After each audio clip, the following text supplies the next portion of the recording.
WWE এর সোনালী যুগের poster বয় বিশ্বখ্যাত রেসলার হাল্ক হগান আর নেই। 24 জুলাই 71 বছর বয়সে শেষ নিঃশ্বাস ত্যাগ করেন তিনি। ওয়ার্ল্ড রেসলিং এন্টারটেইনমেন্ট তার মৃত্যুর খবর নিশ্চিত করেছে।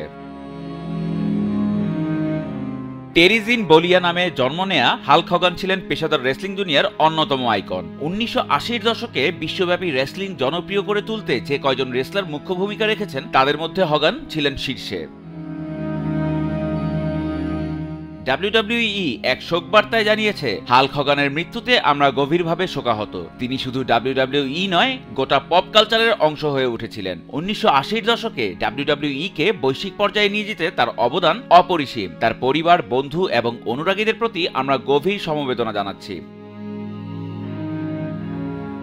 হাল্ক হগান ছিলেন রেসলিং এর পোস্টার বয়। তার বিখ্যাত সংলাপ say your prayers and eat your vitamins এবং তার আইকনিক 24-ইঞ্চ পাইথনস তাকে এনে দিয়েছিল আলাদা পরিচিতি। তবে তার ক্যারিয়ার এতটা সহজ ছিল না। 2015 সালে একটি ভিডিও ফাঁস হয় যেখানে হগান বর্ণবাদী মন্তব্য করেন। এতে তার ভাবমূর্তি ক্ষতিগ্রস্ত হয়। একই সঙ্গে গোপন ভিডিও ফাঁস হওয়ার ঘটনায় তিনি গকার মিডিয়ার বিরুদ্ধে মামলা করে $115 মিলিয়ন ক্ষতিপূরণ পান, যা শেষ পর্যন্ত গকারকে দেউলিয়া করে দেয়।